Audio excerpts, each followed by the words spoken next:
পাকিস্তানের দক্ষিণ পশ্চিমাঞ্চলে বিচ্ছিন্নতাবাদীদের হামলায় নিরাপত্তা বাহিনীর ১৫ সদস্য ও ১৮ বেসামরিক নাগরিক নিহত হয়েছেন। জবাবে নিরাপত্তা বাহিনীর অভিযানে সশস্ত্র গোষ্ঠীর অন্তত ৯২ জন প্রাণ হারিয়েছেন বলে দাবি করেছেন নিরাপত্তা কর্মকর্তারা। এক প্রতিবেদনে এই তথ্য জানিয়েছে জিও নিউজ। প্রতিবেদনে বলা হয়েছে, পাকিস্তানের সামরিক বাহিনীর গণমাধ্যম শাখা ইন্টার সার্ভিসেস পাবলিক রিলেশনস জানিয়েছে, শনিবার ৩১ জানুয়ারি ভারতের মদতপুষ্ট সন্ত্রাসীদের হামলার পর বেলুচিস্তানে পরিচালিত ক্লিয়ারেন্স অভিযানে নিরাপত্তা বাহিনী অন্তত ৯২ জন সন্ত্রাসীকে হত্যা করেছে।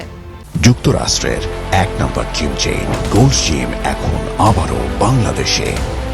বসুন্ধরা আবাসিক এলাকা ও বসুন্ধরা সিটি শপিং মলে। এ সময় সন্ত্রাসীদের হামলায় ১৮ জন বেসামরিক নাগরিক এবং ১৫ জন নিরাপত্তা সদস্য শহীদ হয়েছেন। বিবৃতিতে বলা হয়, সন্ত্রাসীরা পরিকল্পিতভাবে ১৮ জন নিরীহ বেসামরিক নাগরিককে লক্ষ্য করে হামলা চালিয়ে হত্যা করেছে। আইএসপিআর জানায়, গোয়াদার ও খারানে সাধারণ মানুষের ওপর চালানো এসব হামলার উদ্দেশ্য ছিল বেলুচিস্তানের স্বাভাবিক জীবনযাত্রা ও উন্নয়ন কার্যক্রম ব্যাহত করা।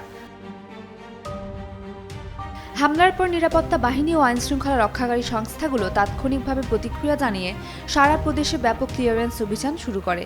এতে ৩ জন আত্মঘাতী হামলাকারী সহ মোট ৯২ জন ভারত সমর্থিত সন্ত্রাসী নিহত হয়।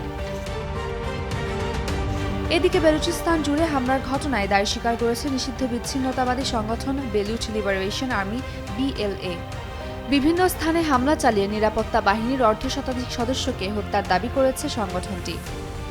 উমের রহমান ক্রান্তি, ডেইলি সান।